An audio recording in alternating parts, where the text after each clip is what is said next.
This channel does not promote any violent, harmful, or illegal activities. All content provided by this channel is meant for an educational purpose only.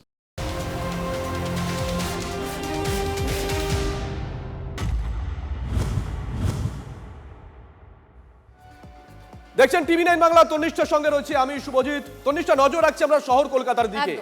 বাংলাদেশে হিন্দু নিধনের প্রতিবাদে ফের শহরে মিছিল। কলকাতায় রাজপথে হিন্দুত্ববাদী সংগঠন তারা ফের বাংলাদেশ উপদূতাবাস অভিযানে সামিল হয়েছেন। শিয়ালদা থেকে তারা মিছিল করে বেগবাগানে পৌঁছেছেন। এই মুহূর্তে তাদেরকে বেগবাগানে ডেপুটি হাই কমিশনের অফিস থেকে কয়েকশো মিটার দূরে আটকে দেওয়া হয়েছে ব্যারিকেড করে। যদিও সংগঠনের 3 জন সদস্য তারা ভিতরে প্রবেশ করেছেন, তারা বিভিন্ন দাবি দাওয়া নিয়ে গেছেন, মূলত 3টে দাবি নিয়ে গেছেন। বেরিয়ে এসে কি বলেন অবশ্যই সেদিকে নজর থাকবে। কিন্তু এর আগের দিন যে ছবি উঠে এসেছিল সেই ছবি যাতে না ওঠে, পরিস্থিতি যাতে কোনো রকম ভাবে হাতের বাইরে না চলে যায়, তার জন্য আজকে সকাল থেকে কিন্তু পুলিশ অন্যরকম ভাবে প্রস্তুতি নিয়েছে। তন্নিষ্ঠা, 2টো ব্যারিকেড করা হয়েছে। একটা ব্যারিকেডের ছবি আমরা দেখাচ্ছি, এই ব্যারিকেড লোহার ব্যারিকেড, 12 ফুট উচ্চতা। পিছনে আরো একটা ব্যারিকেড করা হয়েছে। আর 2টো ব্যারিকেডের সামনেই কিন্তু একেবারে নিশ্চিত নিরাপত্তায় মুড়ে ফেলা হয়েছে কলকাতা পুলিশের তরফ থেকে। ডেপুটি কমিশনার পদমর্যাদার একাধিক পুলিশ আধিকারিক সেখানে পৌঁছে গেছেন। সোমা আমাদের সঙ্গে রয়েছেন। সোমা, তুমি মিছিলটা কভার করেছিলে। মিছিল এই মুহূর্তে গিয়ে পৌঁছিয়েছে বেগবাগানে ডেপুটি হাই কমিশন দপ্তরের থেকে কয়েকশো মিটার দূরে, যেখানে ব্যারিকেড করা হয়েছে সেখানে তাদের 3 জন প্রতিনিধি ভেতরে গেছেন। বাইরে কি চলছে?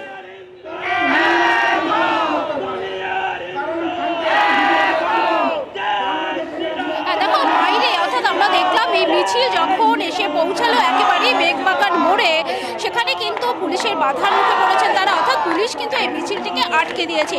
তারপরেই কিন্তু এখানে হিন্দুত্ববাদী যে সংগঠন রয়েছে হিন্দু সংহতি, তাদের প্রতিনিধিরা তারা কিন্তু একেবারেই বেগবাগান মোড়ে, যেখানে পুলিশের তারা বাধাপ্রাপ্ত হয়েছে বা পুলিশ তাদেরকে আটকে দিয়েছে, সেখানে কিন্তু তারা বসে পড়েছেন। এবং এই মুহূর্তে তারা এখানে বসে পড়েছেন এবং তারা স্লোগান দিচ্ছেন। পাশাপাশি তাদের যে এই প্রতিবাদ কর্মসূচি, সেই প্রতিবাদ কর্মসূচি তারা চালিয়ে যাচ্ছেন। অপরদিকে দেখো, তারা কিন্তু একথা বলছেন যে আজ কিন্তু তারা এখানে শান্তিপূর্ণভাবেই ডেপুটেশন দিতে এসেছেন। অর্থাৎ তারা পুলিশের ব্যারিকেড করতে কোনোভাবেই কিন্তু ভেতরে যাওয়ার চেষ্টা করবে না। তবে তাদের 3 জন প্রতিনিধি তারা কিন্তু এই মুহূর্তে ভেতরে রয়েছে, সেখানে তারা ডেপুটেশন জমা দিচ্ছে এবং তাদের যে দাবিগুলো রয়েছে, একদিকে যে এই যে বাংলাদেশে হিন্দুদের ওপর অত্যাচার করা হচ্ছে তার জন্য কি ব্যবস্থা নিচ্ছে সেখানকার প্রশাসন, সেই দাবি কিন্তু তারা রাখছে। তারা জানতে চাইবে পাশাপাশি সেই প্রতিবাদ জানিয়ে সেই প্রশ্ন তুলে আজকে এই বিক্ষোভ মিছিল। আমরা কলকাতায় একদিকে আপনাদের ছবি দেখাচ্ছি, অন্যদিকে আরো একটা ছবি আপনারা দেখতে পাচ্ছেন, সেই ছবি শিলিগুড়িতেও প্রতিবাদ হচ্ছে, শিলিগুড়িতেও বিক্ষোভ হচ্ছে এবং প্রসঙ্গ সেই একই। আমি একটু প্রসেনজিৎ, আমাদের প্রতিনিধি আমাদের সঙ্গে রয়েছে, সরাসরি প্রসেনজিতের সঙ্গে কথা বলার চেষ্টা করবো। প্রসেনজিৎ, এই মুহূর্তে যারা জড়ো রয়েছে, যারা জড়ো হয়ে সেখানে বিক্ষোভ করছেন, কি দাবি দেওয়া তাদের সামনে আসছে? এখন অব্দি মিছিল কি শান্তিপূর্ণ?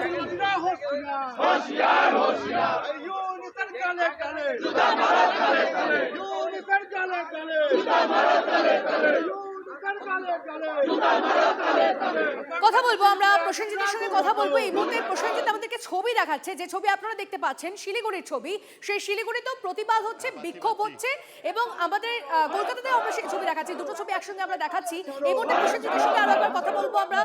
প্রসেনজিৎ, এই মুহূর্তে তুমি ছবি দেখাচ্ছ, সেখানে বিক্ষোভ চলছে দেখতে পাওয়া যাচ্ছে। তাদের দাবি দেওয়া কি? তারা এখন অব্দি মিছিল যেটা করছেন তা কি শান্তিপূর্ণ? কি আউটকাম?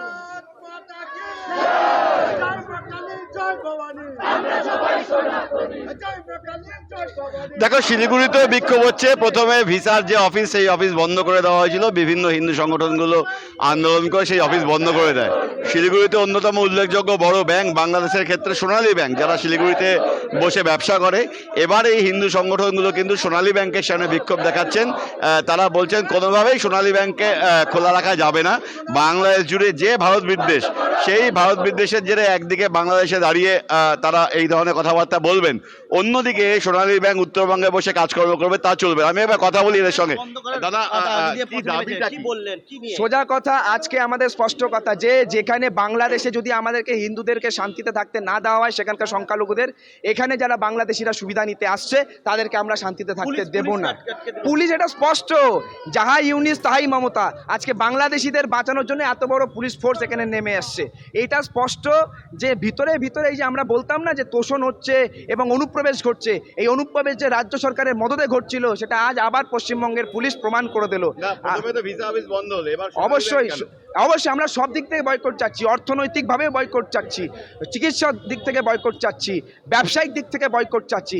যেই দেশ আমাদের দেশকে বিন্দুমাত্র সম্মান করে না, যারা আমাদের নাকি 7 সিস্টার কেটে দেওয়ার কথা বলে, যারা নিজেদের মধ্যে কাটাকাটি বন্ধ করতে না পেরে আমাদের 7 সিস্টার কাটার কথা বলে, তাদেরকে হুঁশিয়ারি দিতে চাই, যদি আপনারা ওই পারে শুধরে যান, নয়তো এই পারে আপনাদের বাংলাদেশি যারা আসছে তারা কিন্তু শান্তিমতো থাকতে দেবে না, অন্ততপক্ষে মহামঞ্চ শান্তিতে থাকতে দেবে না। এরপরে আরও তীব্র রুদ্র অবতারে আন্দোলনে আমরা নামবো। একদম একদম তীব্র শুনতেই পেলে তরল এই দেখো আন্দোলন, যে আন্দোলন আমরা দেখতে পাচ্ছি সেই আন্দোলন আরো তীব্র হবে এমনটাই বলছে উত্তরবঙ্গ ফুঁসছে। যে ঘটনা বাংলাদেশে ঘটছে, যে ঘটনার ছবি আমরা দেখতে পাচ্ছি, শুভজিৎ বর্বরতার ছবি দেখছি আমরা, বাংলাদেশে হিন্দু নিধন চলছে এবং তারই প্রতিবাদ আজ কলকাতায় দেখতে পাচ্ছি আর শিলিগুড়িতে দেখতে পাচ্ছি। কলকাতায় আরো একটা ছবি দেখানো হোক শুভজিৎ। জেলায় জেলায় একই ছবি দেখছি, কলকাতার ছবি আরো একবার দেখবো। আমাদের দুই সহকর্মী রয়েছেন, কলকাতার ছবি দেখাচ্ছেন, সোমা রয়েছেন এবং সুপ্রিয় রয়েছেন। সোমার কাছে গেছিলাম, সোমা একদিককার ছবি দেখিয়েছে, সুপ্রিয়র কাছে যাব। সুপ্রিয়, এই মুহূর্তের ছবি, মানে এর আগের দিনের ছবি আমরা দেখেছিলাম, গোটা দেশ দেখেছে, ন্যাশনাল নিউজ হয়েছে, বিজেপির কেন্দ্রীয় নেতৃত্ব তারা 24 ঘন্টা পরে সাংবাদিক বৈঠক করেছিলেন। আজকের ছবিটা কি ছবি? শুভজিৎ, দেখো ইতিমধ্যেই কিন্তু 30 মিনিটেরও বেশি সময় অতিক্রান্ত হয়ে গেছে। শিয়ালদা স্টেশন থেকে শুরু হওয়া হিন্দুত্ববাদী সংগঠনের যে প্রতিবাদ মিছিল বা তাদের যে ডেপুটেশন দেওয়ার কর্মসূচি ছিল, সেই মিছিল বেগবাগান মোড়ে আসার পরেই কিন্তু তারা পুলিশের বাধার মুখে পড়ে। এবং যে ছবিটা দেখাচ্ছিলাম আমি বা আমার ক্যামেরা পার্সন কুণাল, যে পুলিশি বাধার মুখে পড়ে তারা কিন্তু একেবারে রাস্তার উপরে বসে 30 মিনিটেরও বেশি সময় ধরে তারা কিন্তু স্লোগান শাউটিং করছেন। মূলত ওপারের সরকার বিরোধী যে স্লোগান, সেই স্লোগানেই কিন্তু তারা সুর চলাচ্ছেন। এবং তার উল্টো দিকেই কিন্তু পুলিশের যে নিরাপত্তা, সেই ছবিটা দেখতে পাওয়া যাচ্ছে। অর্থাৎ গতদিনের যে ঘটনা, মঙ্গলবারের যে ঘটনা বা যে পরিস্থিতি তৈরি হয়েছিল, সেই পরিস্থিতির কথা মাথায় রেখে পুলিশের তরফ থেকে আজকে কিন্তু প্রথম থেকেই যাবতীয় বন্দোবস্ত রাখা হয়েছে। এবং সংগঠনের যারা সদস্যরা কিছু সময় আগেই ডেপুটেশন জমা করতে গিয়েছিলেন, তারা ইতিমধ্যে বেরিয়ে এসছেন। তাদের সঙ্গে আমরা একটু কথা বলে একটু দেখি। পরোক্ষ হবে, তাদের সবার দৃষ্টান্তমূলক শাস্তি চাই। 3 নম্বর পয়েন্ট হচ্ছে, অকারণে গুজব ছড়িয়ে বদনাম করা হয়েছে এইসব বলে যেন আর কাউকে এইরকম হিংসার মুখে ঠেলে দেওয়া না হয়, তার জন্য ব্যবস্থা গ্রহণ। 4 নম্বর হচ্ছে, হিন্দু, শিখ, বৌদ্ধ, খ্রিস্টান, জৈন, পার্সি 6টা অমুসলিম সম্প্রদায় আছে, তারা যেন ধর্মীয় উৎপীড়নের শিকার না হন। 5 নম্বর দাবি হচ্ছে, বাংলাদেশের মাদ্রাসাগুলিতে হিন্দু বিদ্বেষী শিক্ষা দেওয়া বন্ধ করতে হবে। 6 নম্বর এবং সবচাইতে গুরুত্বপূর্ণ পয়েন্ট হচ্ছে, যদি কোনো ধর্মগ্রন্থ এইরকম কোনো শিক্ষা দেয় যে যারা কাফের, যারা তোমার মত মানে না, তারা বিধর্মী, তারা কাফের, তাদের বিরুদ্ধে হিংসা নেওয়া যায়, তাদের বিরুদ্ধে জিহাদ করা যায়, এই রকম মতবাদ সভ্য সমাজে চলতে পারে না। আপনারা কি ডেপুটেশন জমা? আমি কথা শেষ করি না কথা, ওনারা কি বললেন, যদি আমি শেষ করি এখন কথাটা, যদি এইরকম কোনো শিক্ষা দেওয়া ধর্মগ্রন্থ থাকে তাহলে সেই অংশ বাদ দেওয়া হোক। এবার জমা আমরা দিয়েছি, তিনি বলেছেন, আমাদের বক্তব্য আমরা রেখেছি, বাংলাদেশে সম্ভবত উনি ডেপুটি হাই কমিশনার, আমি সম্ভবত যে উনাকে আমি চিনি না, ফলে আমি মানে জিজ্ঞেস করি প্রশাসনিক স্তরে কি পদক্ষেপ নেওয়া হচ্ছে। উনি বললেন বাংলাদেশ সরকারের পক্ষ থেকে চেষ্টা করা হচ্ছে এবং আমাদের বার্তা তিনি সেখানে পৌঁছবেন, তারা চেষ্টা করবেন। আমরা যা জোর দিয়ে বলেছি, বাংলাদেশ যুদ্ধের সময় হিন্দুরাও সমানভাবে প্রাণ দিয়েছে, রক্ত দিয়েছে, তারা কেন বৈষম্যের শিকার হচ্ছে, এ জিনিস বন্ধ হওয়া দরকার। আপনারা কি আশাবাদী এরপর এই বাংলা হিন্দু নিধন বন্ধ হবে বাংলাদেশে? দেখুন, এটা আশাবাদী কিনা এক কথায় বলা মুশকিল, কারণ এরকম বন্ধ অনেকবার কথা হয়, নাও হতে পারে, কিন্তু আমরা আশা করতে পারি। জানি এইরকম ঘটনা, আমি তাকে উদাহরণ দিয়ে বলেছি, 54 বছরে কি কি ঘটনা ঘটেছে তার কয়েকটা আমি তাকে উদাহরণ সহ বলেছি, যে 22 সালে কি হয়েছে, 21 সাল পর্যন্ত কি হয়েছে, 1-এ কি হয়েছে, 14-য় কি হয়েছে, আমি তাকে উদাহরণ সহকারে বলেছি যে কত সংখ্যায় হিন্দুর উপর নিপীড়ন হয়েছে। দীপু দাসের বিষয়ে কিছু কোনো কথা হলো? দীপু দাসের বিষয়ে স্পষ্ট করে বলেছি, এই বিষয়গুলো যেটা বললাম, যারা এর সঙ্গে যুক্ত ওদের দৃষ্টান্তমূলক শাস্তি চাই। তিনি বলেছেন আমাদের বার্তা উনি তাদের কাছে পৌঁছাবেন, সরকারের কাছে পৌঁছে দেবেন। আপনারা কি বিক্ষোভ তুলে নেবেন? এখন আমাদের ওই স্লোগান বিক্ষোভ দেবো, কিন্তু আমাদের কর্মসূচি সমাপ্ত মোটামুটি বলতে পারেন। আমাদের লক্ষ্য ছিল। আমার নাম রজত রায়। আমরা দেখলাম যে হিন্দুত্ববাদী সংগঠনের 3 জন প্রতিনিধি তারা গেছিলেন বাংলাদেশ ডেপুটি হাই কমিশনে বেরিয়ে এলেন, আর আজকে 4টের সময় শুভেন্দু অধিকারী যাওয়ার কথা রয়েছে। আজকে বাংলাদেশে ডেপুটি হাই কমিশনে বিকেল 4টের সময় যাবেন শুভেন্দু অধিকারী। প্রদীপ্তর কাছে যাব লাইভে। প্রদীপ্ত, 4 জন মানে 4টের সময় যাবেন তো শুনলাম, কিন্তু কে কে যাবেন? বিজেপির আর কোনো নেতৃত্ব রয়েছেন কি? কোনো বিধায়ক কেউ থাকছেন?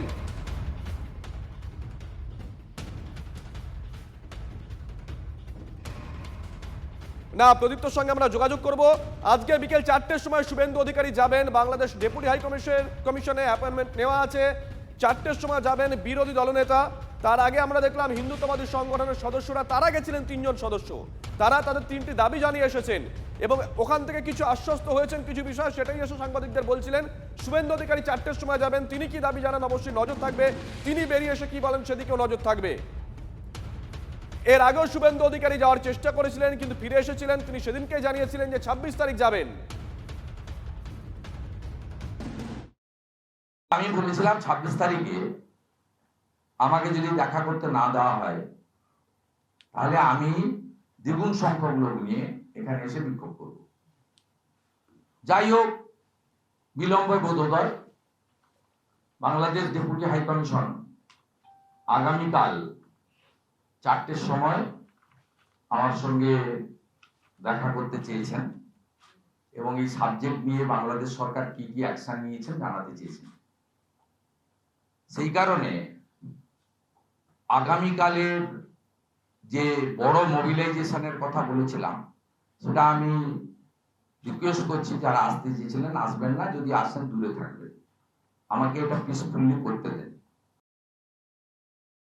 তো দেশের যখন কোনো রকমের প্রয়োজন তখন দেশের সাথে আমাদের দল থাকে। আমরা কখনো আমাদের সরকার কখনো দেশ বিরোধী কোনো ব্যাপারের সাথে কখনো নিজেকে সম্পৃক্ত রাখে না। এবারে কার বর্ডার সিকিউরিটি ফোর্সের এই যে দায়িত্বগুলো, এগুলো কার? এ তো কেন্দ্রীয় সরকারের। তো সেখানে গিয়ে বলুক যে কেন কেন্দ্রীয় সরকার সঠিকভাবে দায়িত্ব পালন করেনি। এই করে আরো বেশি এই ধরনের ভায়োলেন্স ক্রিয়েট করা, এগুলো মনে হয় না যে এগুলো কারোর ক্ষেত্রে শোভা পায়। প্রদীপ্ত কান্তি ঘোষ আমাদের সঙ্গে রয়েছেন টেলিফোনে, আমাদের সহকর্মী। প্রদীপ্ত, শুভেন্দু অধিকারী বিকেল বেলা যাবেন, 4টের সময় যাবেন, তিনিও সেটা জানালেন যে আজকে তিনি যাবেন। জানতে চাইবো যে শুভেন্দু অধিকারীর সঙ্গে আর কে যাচ্ছেন? কোনো বিধায়ক যাচ্ছেন কি, নাকি দলের কেউ যাচ্ছেন, কি জানতে পারছি আমরা? দেখো, মূলত 5 জন সাধু সন্তকে সঙ্গে নিয়েই শুভেন্দু অধিকারী যাবেন, অন্তত তেমনটাই আমরা শুভেন্দু অধিকারীর থেকে জানতে পেরেছি।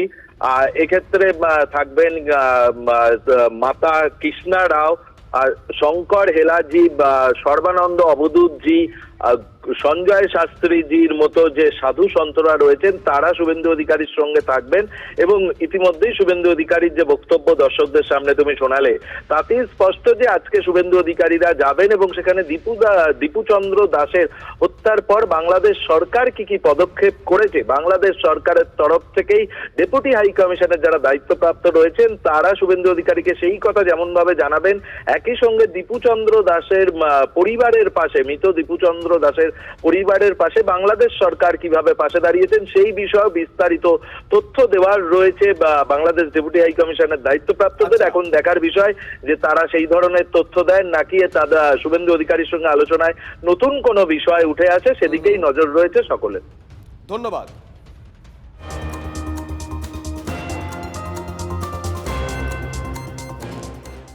বাংলাদেশে হিন্দু হত্যার প্রতিবাদে তুলকালাম। ধৃত 12 জন বিক্ষোভকারীকে আদালতে পেশ করল পুলিশ।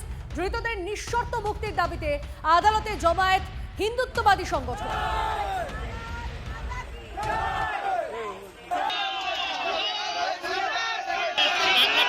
বাংলাদেশের পুলিশ যেভাবে করছে, বাংলাদেশের পুলিশ আমরা হিন্দুদের জন্য লড়ছি, এরা আমাদেরকে অ্যারেস্ট করছে।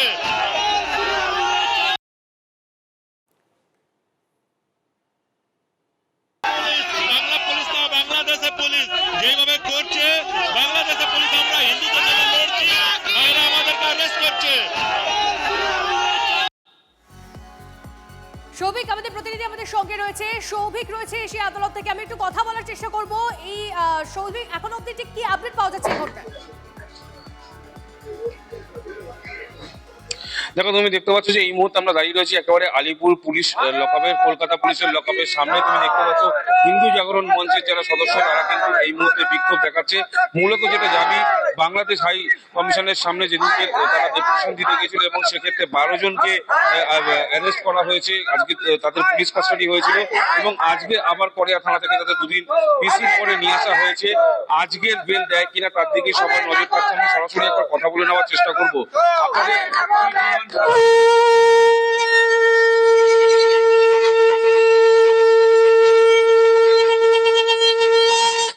কি ডিমান্ড থাকছে আপনাদের?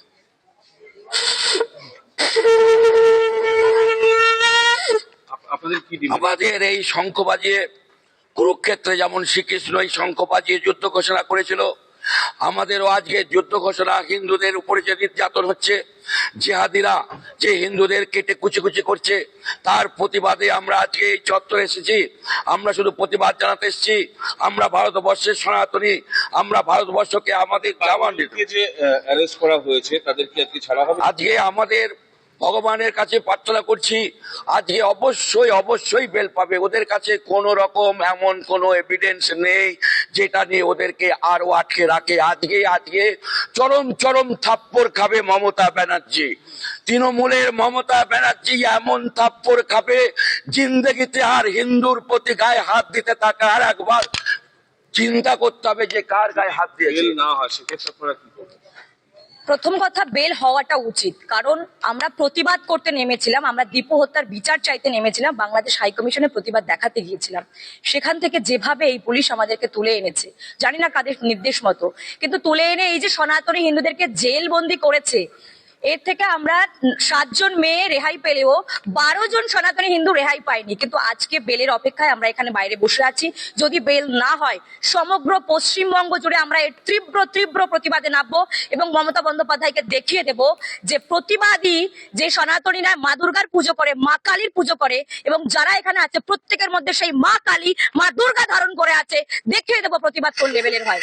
যেই পশ্চিমবঙ্গের মাটিতে প্যালেস্টাইনের জন্য রাস্তায় নামা হয়, যে পশ্চিমবঙ্গের পাকিস্তানের জল বন্ধ হলো কেন প্রতিবাদে নামা হয়, সেই পশ্চিমবঙ্গের আমাদেরকে জেলের ভাত খাইয়েছে মমতা বন্দ্যোপাধ্যায়। এবং অর্থাৎ যারা এখানে রয়েছে তারা কিন্তু সবাই চাইছে যে 12 জন গত পরশু দিনকে যাদেরকে অ্যারেস্ট করা হয়েছিল তাদেরকে ইতিমধ্যেই আলিপুর লকআপে নিয়ে আসা হয়েছে। কিছুক্ষণের মধ্যে তাদেরকে কোর্টে তোলা হবে, তাদের কেস উঠবে এবং সবাই তাকিয়ে রয়েছে এই 12 জনকে আজকে বেল দেওয়া হয় কিনা। যদি বেল না দেওয়া হয় তাহলে কিন্তু হিন্দু জাগরণ মঞ্চের তরফ থেকে বৃহত্তর আন্দোলন নেওয়া হবে, এটা কিন্তু তারা স্পষ্ট করলেন। বেশ, ধন্যবাদ সৌভিক।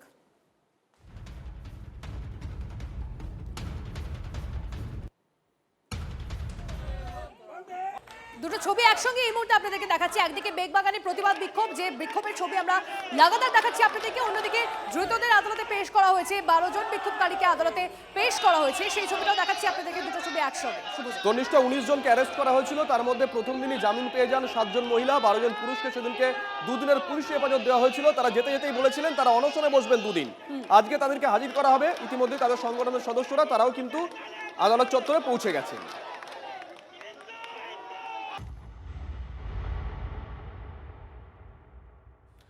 যে ছবি সামনে আসছে সেই ছবি ভয়ঙ্কর। দেখুন, বাংলাদেশের সংখ্যালঘুদের উপর অকথ্য নির্যাতন। ইউনূস সরকারকে এই তোপ শেখ হাসিনা, অবৈধভাবে ক্ষমতা দখল করে সংখ্যালঘুদের উপর নির্যাতন চালাচ্ছে ইউনূস বাহিনী। বড়দিনের ভাষণে ফের সরব ক্ষমতাচ্যুত প্রধানমন্ত্রী শেখ হাসিনা। সেদেশে অতীতের সাম্প্রদায়িক সম্প্রীতির উদাহরণ তুলে তিনি বলেন, পিতা মুজিবের অসাম্প্রদায়িক বাংলাদেশের স্বপ্ন বাস্তবায়িত করেছিল আওয়ামী লীগ। স্মৃতিচারণ করেন হাসিনা। বাংলাদেশে নৈরাজ্য চলছে। যে ছবি সামনে আসছে সেই ছবি ভয়ঙ্কর, কিন্তু যে ছবি সামনে আসছে না সেই মানুষগুলো কি পরিস্থিতি একটু ভাবুন তো। পরপর হিন্দু নিধন হচ্ছে সেখানে। প্রতিবাদে এপারে বড় অ্যাকশন হোটেল ব্যবসায়ীদের। মালদার পর এবার বাংলাদেশিদের জন্য হোটেল বন্ধ শিলিগুড়িতেও। জাতীয় স্বার্থেই এই সিদ্ধান্ত নিয়েছে বলে জানিয়েছেন হোটেল মালিকরা। আগের সিদ্ধান্ত হয়েছিল বাংলাদেশিদের প্রবেশ নিষিদ্ধ হবে শিলিগুড়ির হোটেলগুলিতে। মানবিকতার খাতিরে মেডিকেল ভিসা ও স্টুডেন্টদের জন্য সেই সিদ্ধান্ত কিছুটা শিথিল করেছিল হোটেল সংগঠন। তবে বারবার পদ্মাপাড়ে 7 সিস্টার আর চিকেন স্নেক নিয়ে বিরূপ মন্তব্য। পরপর হিন্দু নিধনে বাংলাদেশি নাগরিকদের জন্য শিলিগুড়ির হোটেলের দরজা বন্ধ। দীপু দাসের হত্যাকাণ্ডের পর প্রতিবাদ জানাচ্ছে হিন্দু সংগঠনগুলি। বিশ্ব হিন্দু পরিষদের বিক্ষোভে শিলিগুড়িতে ভিসা অফিস বন্ধ করে দেওয়া হয়েছে। আমরা তো প্রথমত গেস্ট আসলে আইডি কার্ড দেখতে চাই, যখন এই বাংলাদেশ দেখছে তখন আমরা দিচ্ছি না, তো আমাদের মালিক পক্ষ থেকে মানা করেছে। কি বলছেন তখন? বাংলাদেশ নট অ্যালাউড ইন হোটেলে। গভর্নমেন্ট অফ ইন্ডিয়া ডিসাইড করেছে যে বাংলাদেশে ভিসা সেন্টারগুলো অ্যাপ্লিকেশনগুলো বন্ধ করে দিয়েছে, এবং তার পরিপ্রেক্ষিতে আমরাও সেই ডিসিশনটা নিয়েছি যে আমরা যারা স্টুডেন্ট অথবা মেডিকেল ভিসা নিয়েও যারা আসতে চাইছে বা আসবে তাদেরকেও আমরা আর এখানে জায়গা দেব না। এবং যে মানুষকে অমানবিকভাবে মেরে দেওয়া হয়েছে তার একটা প্রতিবাদ গর্জে তো উঠছেই। শিলিগুড়ি করিডোরকে নিয়ে যেভাবে উস্কানিমূলক কথাবার্তাগুলো বলছে এবং সেভেন সিস্টার্সকে নিয়ে যারা উস্কানিমূলক কথাবার্তাগুলো বলছে, আমরা প্রতিবাদ জানাচ্ছি যে এ ধরনের কথাবার্তা বন্ধ হোক। উস্কানিমূলক কথাবার্তা আমরা বিন্দুমাত্র মানব না, সহ্য করব না। শিলিগুড়ির হোটেল মালিকরা সম্মিলিতভাবে সিদ্ধান্ত নিচ্ছেন এই মুহূর্তে বাংলাদেশের ভারত বিদ্বেষের দিকে তাকিয়ে শিলিগুড়িতে বা উত্তরবঙ্গে যে সমস্ত বাংলাদেশি পর্যটকরা আসবেন তাদের জন্য হোটেলে রুম মিলবে না। আমি একবার দেখাবো, শিলিগুড়ির হোটেলগুলোতে এই ধরনের পোস্টার লাগানো হচ্ছে যেখানে লেখা হচ্ছে Bangladeshis are not allowed in this property. এইভাবে প্রত্যেকটি হোটেলে কিন্তু স্টিকার লাগিয়ে দেওয়া হচ্ছে। বাংলাদেশি কোনো নাগরিক যারা এই মুহূর্তে ভারতে আছেন তারা যদি কোনো কারণে শিলিগুড়িতে আসেন, হোটেলে রুম চান, সেক্ষেত্রে তাদের জানিয়ে দেওয়া হচ্ছে এই মুহূর্তে তাদের হোটেলে রুম দেওয়া যাবে না। হোটেল মালিকরা জানাচ্ছেন বাংলাদেশ জুড়ে বারবার এই ভারত বিদ্বেষ, সেই দিকে তাকিয়েই এবং বিশেষ করে দীপু দাসকে যেভাবে হত্যা করা হলো তা প্রতিবাদ জানিয়েই এই সিদ্ধান্ত মেনেই সমস্ত হোটেলগুলোতে আপাতত বাংলাদেশিদের প্রবেশ নিষেধ, শিলিগুড়ি সহ গোটা উত্তরবঙ্গে।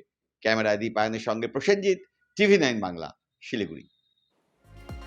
বাংলাদেশে হিন্দু যুবক দীপু দাস হত্যার তীব্র নিন্দা করলেন জাহ্নবী কপুর। ময়মনসিংহকে হিন্দু যুবককে পুড়িয়ে মারার ঘটনাকে বর্বরোচিত বলে উল্লেখ করেছেন বলি অভিনেত্রী। ইনস্টাগ্রাম স্টোরিজে তিনি লিখেছেন, এটা পশু হত্যার শামিল, এটা কোনো বিচ্ছিন্ন ঘটনা নয়। অভিনেত্রী আরও লিখেছেন, যদি আপনারা কেউ না জানেন তাহলে পড়ে দেখুন, ভিডিও দেখুন, প্রশ্ন তুলুন, তারপরেও যদি আপনার রাগ না হয় তাহলে বুঝতে হবে এই ভণ্ডামির জন্য একদিন আমাদের ধ্বংস হতে হবে। শুধু একজন নয়, এর প্রতিবাদ করেছেন জয়প্রদাও। দীপু দাস হত্যার তীব্র নিন্দা করেছেন অভিনেত্রী।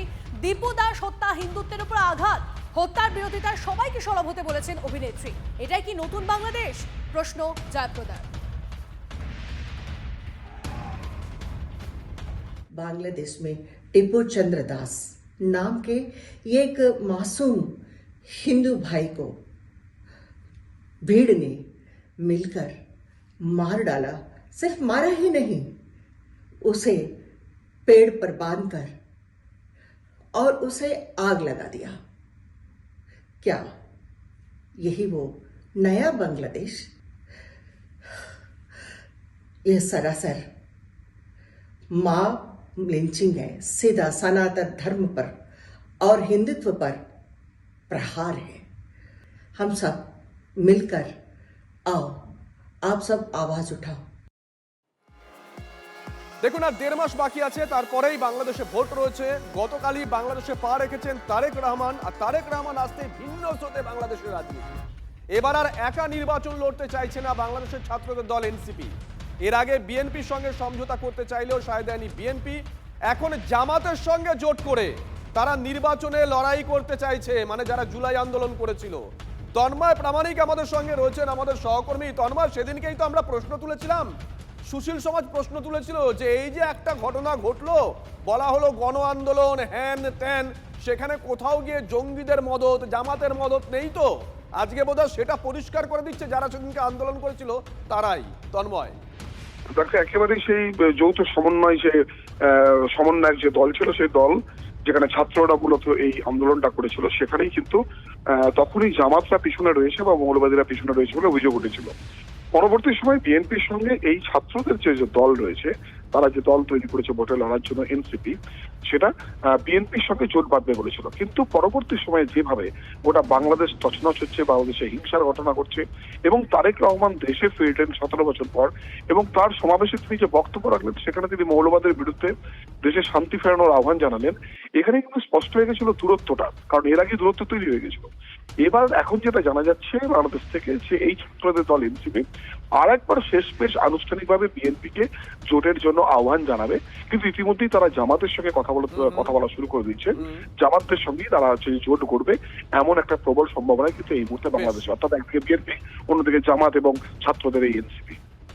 নজর থাকবে, নজর রাখবে। বাংলাদেশে ফিরে তারেকের স্বপ্ন ফেরি নিয়ে প্রশ্ন তুললেন তাসলিমা নাসরিন। 17 বছর 17 বছর সভ্য দেশে থেকে সৃষ্টিকর্তার ভরসায় চলছেন। ব্রিটেনে তাহলে তিনি কি শিখলেন? প্রশ্ন তাসলিমার। মার্টিন লুথারের ভাষণের উল্লেখ করেছেন তারেক, কিন্তু বৈষম্যহীন সমাজ আদৌ তিনি চান কিনা প্রশ্ন তুলেছেন তাসলিমা। বাংলাদেশকে বাঁচাতে হলে ধর্মান্ধ, নারী বিদ্বেষী, জিহাদিদের বিরুদ্ধে যুদ্ধ ছাড়া উপায় নেই। পোস্ট তাসলিমা নাসরিনের।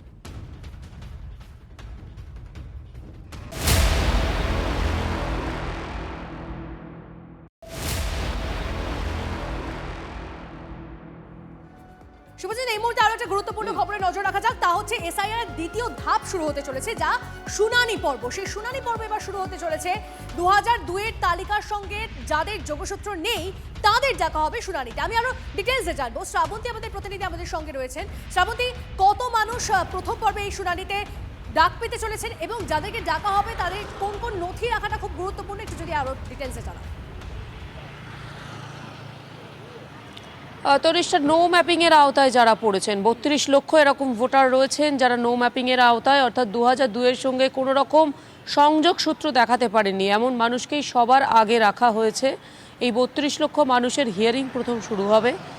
আগামীকাল থেকে হিয়ারিং শুরু হবার কথা রয়েছে এবং সেখানে এতদিন পর্যন্ত যেরকম ইআরওকে নিয়োগ করেছিল নির্বাচন কমিশন, সম্প্রতি মাইক্রো অবজারভার তারা থাকবেন বিশেষ ডিউটি নিয়ে। তারা ছবি তুলবেন, তারা স্বাক্ষর করবেন, গোটা প্রসিডিংসটা কি ঠিকমতো চলছে কিনা সেটা দেখবেন। একটি টেবিলে 150 সর্বোচ্চ ভোটারের শুনানি হবার কথা রয়েছে, যদিও কমিশন বলছে যে কোনো ক্ষেত্রে সেটা 100-র উপরেও হতে পারে, তবে 150-এর অধিক নয়। সেরকম যাতে নিখুঁত প্রসিডিংসটা হয় তার উপরেই জোর দেওয়ার কথা হয়েছে। বারবার একটাই বার্তা দেওয়া হয়েছে, কোনো ভোটার যেন বাদ না যায় এবং ভুয়ো ভোটার তারা যেন ইনক্লুড না হন।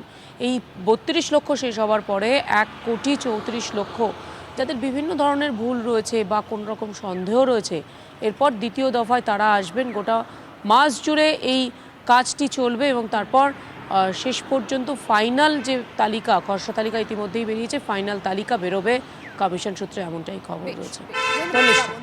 ধন্যবাদ। আর আরো একটু ডিটেইলস দিয়ে রাখি আপনাদেরকে। আপনাকে যদি শুনানির জন্য কমিশন নোটিশ পাঠায় তাহলে আপনাকে কোন কোন নথি সঙ্গে রাখতে হবে। কমিশনের বলে দেওয়া আধার সহ 13টি নথির কয়েকটি আপনি আপনার সঙ্গে রাখবেন। কেন্দ্র, রাজ্য বা কোনো রাষ্ট্রায়ত্ত সংস্থার দেওয়া পরিচয়পত্র হতে পারে, সেটা পেনশন পেমেন্ট কার্ড যদি আপনার থাকে তাহলে সেটা হতে পারে, 1987 সালের আগে ইস্যু হওয়া পরিচয়পত্র বা সার্টিফিকেট, উপযুক্ত কর্তৃপক্ষের দেওয়া জন্মের সার্টিফিকেট, ভারতের পাসপোর্ট স্বীকৃত বোর্ডের দেওয়া মাধ্যমিক স্তরের সার্টিফিকেট, স্বীকৃত বিশ্ববিদ্যালয় থেকে পাওয়া শিক্ষাগত যোগ্যতার নথি, রাজ্যের দেওয়া permanent residence certificate, forest right certificate বা বন অধিকার শংসাপত্র, ওবিসি, এসসি, এসটি বা অন্য কোনো জাতির শংসাপত্র, national register of citizens NRC যেখানে চালু হয়েছে, রাজ্য বা স্থানীয় কর্তৃপক্ষের তৈরি ফ্যামিলি রেজিস্টার, সরকারের দেওয়া জমির নথি বা সরকারের দেওয়া বাড়ির দলিল। আর এরপর স্বাভাবিকভাবেই আপনার মনে প্রশ্ন উঠবে যে নির্দিষ্ট দিনে কোনো কারণে যদি আপনি না যেতে পারেন শুনানিতে তাহলে কি হবে। কমিশন সূত্রে খবর পাওয়া যাচ্ছে, বিশ্বাসযোগ্য কারণ যদি দেখাতে পারেন তাহলে সেই ভোটার অতিরিক্ত সময় পাবেন। যেসব ভোটারের বয়স 85 পেরিয়েছে তাদের বাড়িতেই শুনানি হতে পারে। মুখ্য নির্বাচনী আধিকারিক সেরকমই প্রস্তাব পাঠিয়েছেন।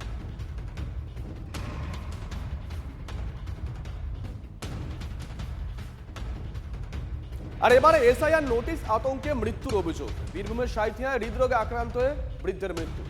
3 ছেলেমেয়ের নামে নোটিশ আসায় আতঙ্কে মৃত্যু দাবি করেছে তার পরিবার। মৃতের নাম মালেক শেখ।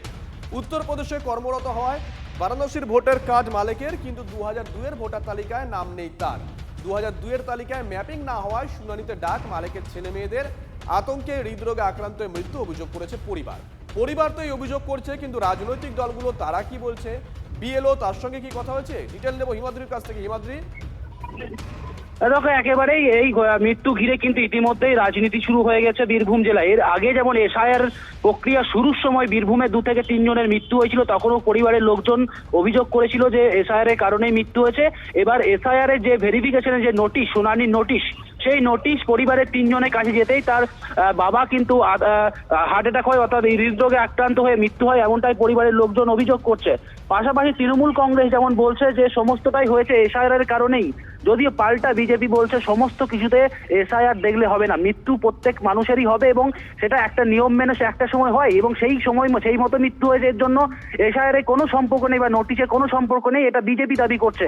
পাশাপাশি বিজেপি পক্ষ থেকে এটাও বলা হচ্ছে তাহলে যদি সবকিছুতে এইভাবে মৃত্যুকে ঢুকিয়ে দেওয়া হয় তাহলে নোটিশ দেওয়া কি বন্ধ হয়ে যাবে? সেটা একেবারেই হবে না। অর্থাৎ মৃত্যু একদিকে হয়েছে ও পরিবারের লোকজন অভিযোগ করছে নোটিশ আসার পরেই হার্ট অ্যাটাক হয়েছে, দীর্ঘদিন ধরে তিনি ভুগছিলেন, এই জন্য মানসিক অবসাদে ভুগছিলেন, পাশাপাশি রাজনীতিও শুরু হয়ে গেছে এটাকে নিয়ে। নজর রাখো। কার্ড পাই নাই, আধার কার্ড করেছিল, আধার কার্ডও পাইনি, তার জন্য আর এসআইয়ের মানে কোনো কাগজই জমা লাইনি, কাগজ টাকা ফেরত নিয়ে এসেছিল বাড়ি, ওখানে হয় নাই বলে এখানে পালিয়ে এসেছিল, এখানে চিন্তা করছিল খুব। বললাম চিন্তা করো না গো, যা হবে দেখা যাবে, তুমি অত কেন ভেঙে পড়ছো? এবার সবাই মিলে ওকে চাপ দিচ্ছে, বইয়ের বাবারা চাপ দিচ্ছে, আবার আমাদের স্যারেরা আমরা কিছু বললাম যে কাগজ ফেললে না তাইলে কি হবে, এই চিন্তা করে করে আমার আব্বা সন্ধ্যেবেলায় হার্ট অ্যাটাক করেছে। না ওর কিছু নাই, ওর কোনো ডকুমেন্টস নাই, না ওইখানকার ভোটার কার্ড আছে 2015 বানারসে 25-এ, এখানকার কিছু নেই। উনি আতঙ্কে ছিলেন। হ্যাঁ ও আতঙ্কে ছিল, বিরাট আতঙ্ক। 3 ছেলে না একবার কোনো প্রমাণ পেয়েছে না, 3 ছেলে এবার কোথায় যাবে আমার? বীরভূমের সাঁইথিয়ার পর পশ্চিম মেদিনীপুরের চন্দ্রকোনা আবারও সেই এসআইআর শুনানি আতঙ্কে মৃত্যুর অভিযোগ সামনে আসে। কথা বলবো এই নিয়ে অসীম আমাদের প্রতিনিধি আমাদের সঙ্গে রয়েছে। অসীম, ঠিক কি এমন ঘটনা ঘটলো, এসআইআর শুনানি আতঙ্কে মৃত্যু? হ্যালো, দেখো এলাকার মানুষ যেটা অভিযোগ করছে যে অভিযোগ তাদের যেটা একেবারেই স্পষ্ট যে এসআইআর এর যে নোটিশ এসেছিল সেই নোটিশ নিয়েই কিন্তু কাল থেকে আতঙ্কের সৃষ্টি হয়েছিল। তিনি কিন্তু এলাকার মানুষ থেকে শুরু করে তার পরিজন তাদের কিন্তু সেই নোটিশ দেখিয়েছিল। একটা মানসিক অবসাদে যে তিনি ছিলেন এই নোটিশ পাওয়ার পরে, এটা কিন্তু এলাকার মানুষ ও ওখানকার বিএলও তাদের কথাতেই কিন্তু স্পষ্ট। দেখো তারা যেটা অভিযোগ করছেন যে এর জন্যই কিন্তু কাল রাত নাগাদ তিনি মারা যান, এক কোটায় হার্ট অ্যাটাক হয়ে তিনি মারা যান, এমনই কিন্তু তারা অভিযোগ করছেন। এবং গোটা ঘটনা ইতিমধ্যে কিন্তু চরম রাজনৈতিক তরজা কিন্তু শুরু হয়েছে। ইতিমধ্যে তৃণমূল তারা যেটা অভিযোগ করছে, তারা বিজেপির দিকে ঢালাঢালি করছে, তারা বলছে যে নোটিশ পাওয়ার জন্য এই ঘটনা, বিজেপির এই ওই হার্ট অ্যাটাকের এটা এসেছিল, নোটিশটা এসেছিল, ওই হার্ট অ্যাটাক দেখে হেঁকে ওইটা ইন্তেকাল করে। কালকে 4টের সময় এসেছিল। চিন্তায় পড়ে গেছে। হ্যাঁ, কালকে নোটিশ এসছে, এসআইআর নোটিশ, নোটিশটা দেখার পরই ও হতাশ হয়ে গেছে, আতঙ্কিত হয়ে একে দেখাচ্ছে আমাকে নিয়ে পালিয়ে যাবে, আমাকে রাখবে নি, আমাকে তাড়িয়ে দিবে, আমি কী করে বাঁচবো, আমার কী হবে, এরকম আতঙ্ক করতে করতেই বাস বুক ধড়ফড় করতে করতে অসুস্থ, সেই অসুস্থ থেকেই মারা গেছে। নির্বাচন কমিশনের জন্যই ভয়ের পরিবেশ তৈরি হয়েছে। এসআইআর এর সময় 46 জনের মৃত্যুর দায় মুখ্য নির্বাচন কমিশনার জ্ঞানেশ কুমারকে নিতে হবে, দাবি চন্দ্রিমা ভট্টাচার্যের।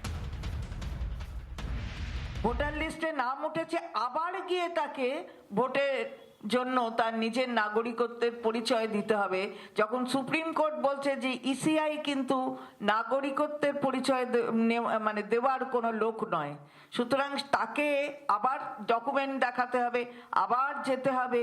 এটা করছে বলে এই একটা ভয়ের ক্ষেত্র তৈরি হয়েছে।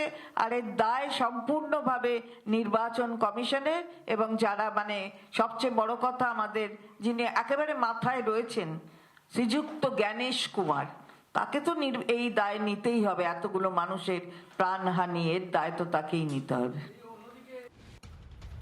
পরীক্ষার রেজাল্টের পরেও অনেক পড়ুয়া আত্মহত্যা করে, তাই বলে কি পরীক্ষা নেওয়াই বন্ধ করতে হবে? তৃণমূলকে পাল্টা বিজেপি নেতা তাপস রায়। এসআইআর নিয়ে যা যা ঘটেছে, যে কোনো মৃত্যু খুবই দুর্ভাগ্যজনক।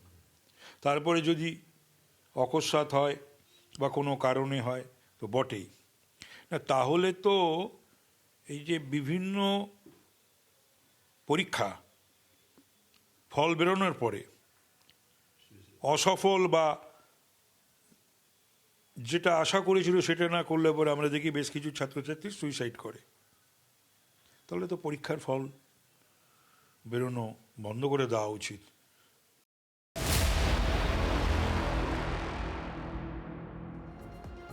এদিকে এসআইআর আবহে ফের মেগা বৈঠকে বসতে চলেছেন অভিষেক বন্দ্যোপাধ্যায়। ভার্চুয়ালি আজ 5,000-এর বেশি নেতা বিধায়ক সাংসদদের নিয়ে অভিষেকের বৈঠক কটার সময় কারা কারা থাকবেন, কোন কোন আলোচ্য বিষয়, পুরোটাই জানবো। সৌরভ আমাদের সঙ্গে লাইভে রয়েছেন, আমাদের সহকর্মী সৌরভ।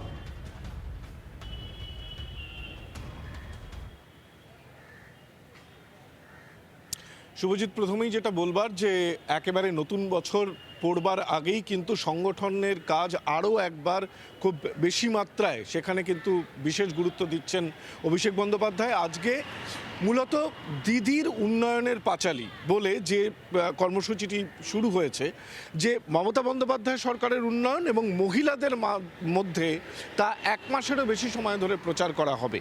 কিছুদিন আগেই সেই কর্মসূচি আনুষ্ঠানিক সূচনা করেছে তৃণমূল কংগ্রেস। ওই কর্মসূচি নিয়েই এবার অভিষেক বন্দ্যোপাধ্যায় আজকের ভার্চুয়াল বৈঠক করছেন। অর্থাৎ ভোটের অঙ্কে মহিলাদের ভোট যে খুব গুরুত্বপূর্ণ এবং কি সামনে রেখে মহিলাদের কাছে আরও একবার যাচ্ছে তৃণমূল, মমতা বন্দ্যোপাধ্যায় সরকারের উন্নয়ন। এই যে ভার্চুয়াল বৈঠক, সেখানে ব্লক স্তরের নেতারা থাকবেন, জেলা স্তরের নেতারা থাকবেন, এছাড়াও বিভিন্ন জনপ্রতিনিধিরা থাকবেন, তার মধ্যে বিধায়ক সাংসদরাও থাকবেন। এই বৈঠকে কি বলেন অভিষেক, নিশ্চিতভাবে তৃণমূল শিবির সেদিকে তাকিয়ে আছে। সঙ্গে থাকো সৌরভ, তোমার কাছে আবার আসবো। তবে এই প্রসঙ্গে, বৈঠক প্রসঙ্গে তাপস রায় তিনি কি বলেছেন একবার শোনাই। কি রকম হবে 5,000 ভার্চুয়াল, 1 লক্ষ ভার্চুয়াল, হ্যাঁ এই মানে আমি জানি না। অ্যাকচুয়ালি কিছু হলো না, আর ভার্চুয়ালে কি হয় দেখা যাক। বছরের শেষে মেগা বৈঠক করছেন অভিষেক বন্দ্যোপাধ্যায়, নেতারা থাকবেন, টাস্ক বলে দেবেন। কি আর বছর শুরু হতে না হতেই অভিষেক বন্দ্যোপাধ্যায় নিজে রাজ্য চষতে বেরিয়ে পড়বেন। এসআইআর আবহেই গোটা রাজ্য চষে বেড়াবেন। কি বলছে সূত্র বা দলের তরফ থেকে কি জানানো হয়েছে কিনা, সৌরভের কাছে যাব। সৌরভ, এর আগে অভিষেক বন্দ্যোপাধ্যায় যাত্রা শুরু করেছিলেন নবজোয়ার উত্তর থেকে, মন্দিরে পুজো দিয়ে, কোচবিহার থেকে। এবার কি তেমন কোনো পরিকল্পনা আছে, নাকি বাছাই করা করে জেলাগুলোতে আগে যাবেন, কম গুরুত্বপূর্ণ জেলা যেখানে সংগঠন পোক্ত রয়েছে সেখানে একটু পরে যাবেন?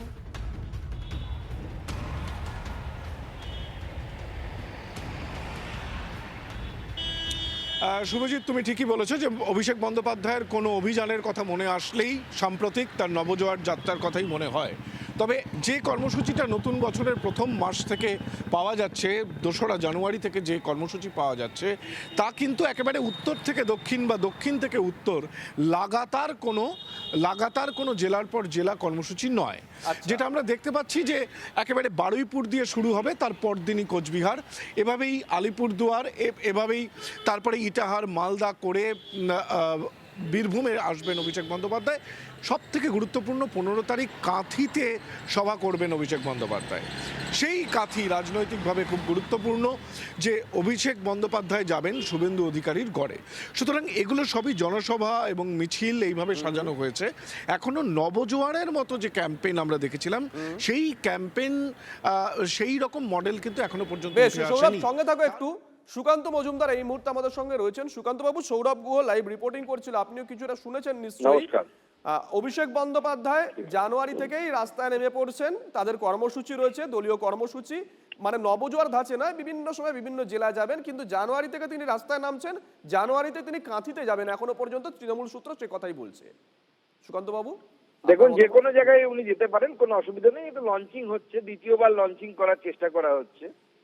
তো উনি যত যাবেন আমাদের তত ভালো, কারণ উনি তো তৃণমূলের কালো মুখের সব থেকে বড় অ্যাডভার্টাইজার। তো উনি যত এই তৃণমূলের কালো মুখটা বাংলার মানুষ যত দেখবে, যে একটা বেড়ে পাকা ছেলে কেমন করে কোটি কোটি টাকার সম্পত্তির মালিক হয়ে গেল শুধুমাত্র কৃষি ছত্রছায়া থেকে, বাংলার মানুষ তত তৃণমূল থেকে দূরে সরবে, বিজেপির কাছে আসবে। ধন্যবাদ।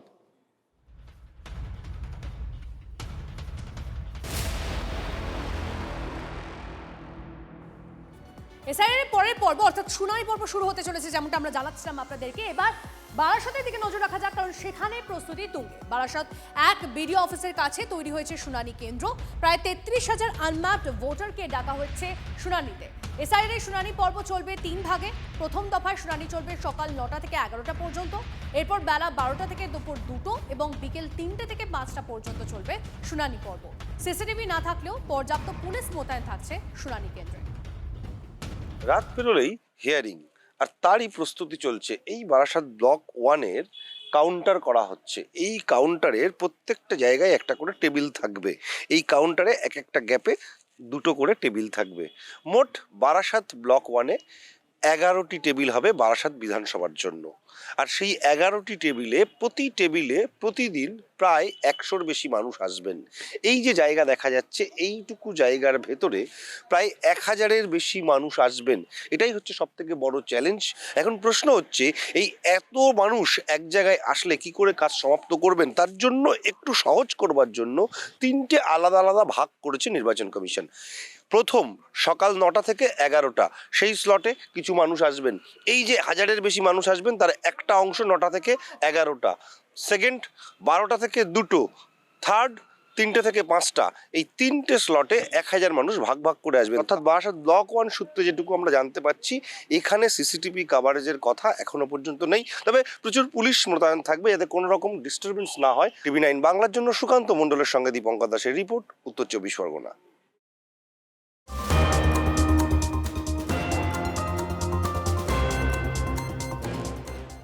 এদিকে বিজেপি ছেড়ে তৃণমূলে অভিনেত্রী পার্নো মিত্র। চন্দ্রিমা ভট্টাচার্যের হাত ধরে জোড়া ফুলে যোগ দিলেন পার্নো। 2021-এর ভোটে বরানগরে বিজেপির প্রার্থী ছিলেন পার্নো। তৃণমূল প্রার্থীর কাছে হেরে যান বিজেপি প্রার্থী পার্নো মিত্র। মুখ্যমন্ত্রীর নির্দেশেই পার্নোকে দলে নেওয়া হলো, বললেন চন্দ্রিমা।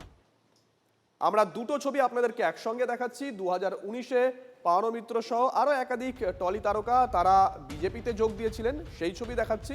আর আজকে 2025-এর শেষে ডিসেম্বরে পার্নো মিত্র তিনি তৃণমূলে যোগদান করছেন। 2টো ছবি একসঙ্গে আপনাদেরকে আমরা দেখাচ্ছি।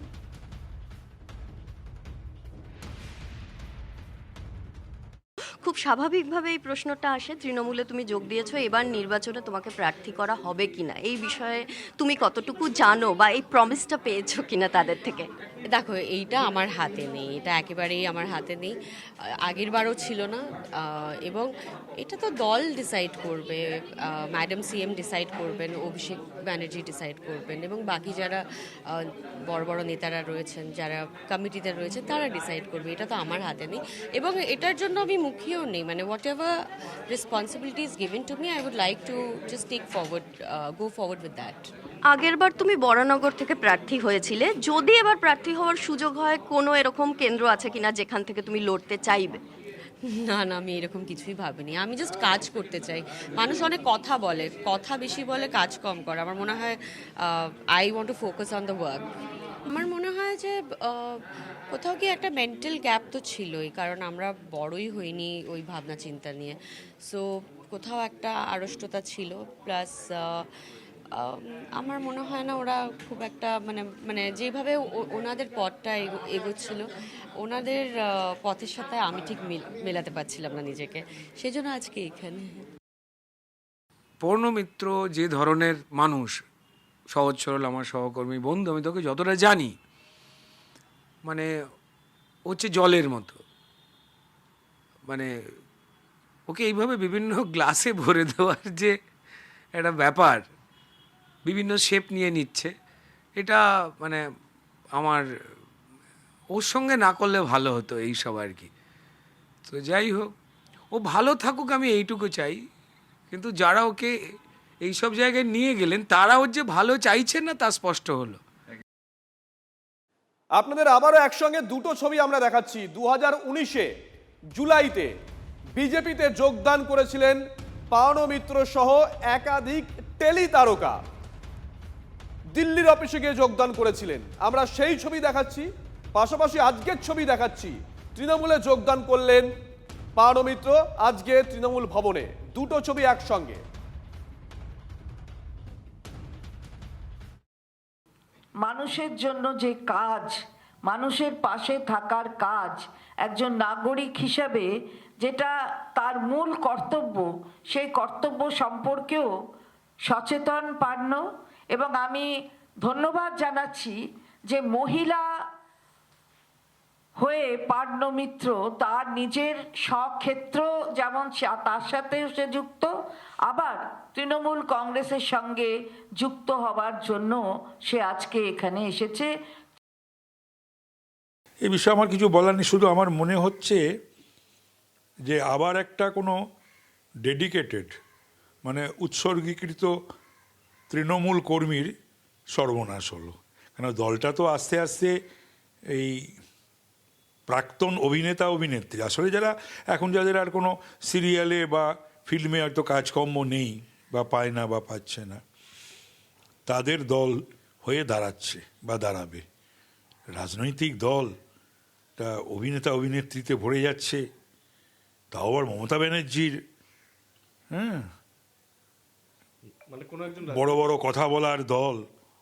আচ্ছা, উনি বলেছেন যে বিজেপিতে যোগদান করাটা ওনার এটা ভুল হয়েছিল, উনি সেই ভুল সংশোধনের জন্য তৃণমূল। সেটা ভাবতে 5 বছর লাগলো।